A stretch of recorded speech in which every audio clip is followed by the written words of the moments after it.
како што децата уште од најрана возраст, кога ќе почнат да се занимаваат со музика, посветуваат по 10-15 минути кон инструментот, па сето тоа понатаму се зголемува и станува пообемно и посериозно, истото се случува и во тренирањето велосипедизам. Значи телото се навикнува, тоа оди бавно, меѓутоа со една дисциплина и посветеност резултатите се неодменливи.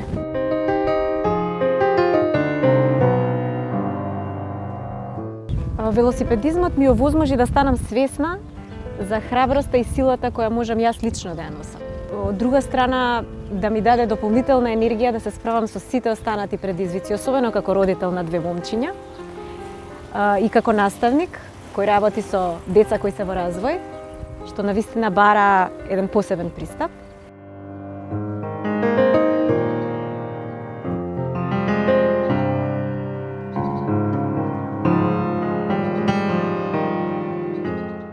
Борбата со часовникот е единствено можна со ваков вид на велосипед, затоа што аеродинамиката е она што е најважната компонента во оваа дисциплина.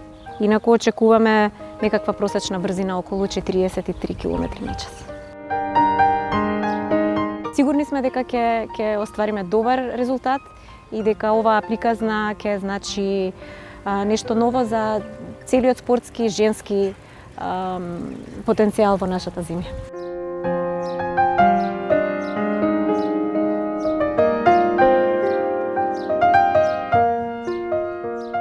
Одговорноста и довербата меѓу сите нас е голема, затоа што резултатите не би ги имала без нас и ние не би ги имале без неа.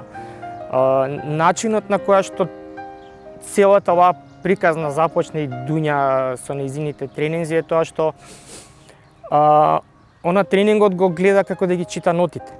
Тоа е една реткост со целото мое и наше искуство што сме го имале со претходни надпреварувачи кои што сме ги тренирале.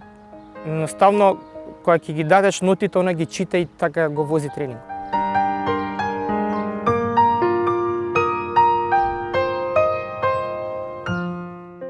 Уметноста и спортот се најблагодарните дејности кои како најмокно оружје можеме да ги искористиме за секакви предизвици во реалноста, но она што за мене значи живот е всушност токму тоа преплетување меѓу овие две нешта. Нешта кои ми ги будат пеперутките во стомакот секое утро. Не помирувам ден без да ги допрам клавишите на пијаното. Исто така не помирувам ден без да се качам на велосипедот.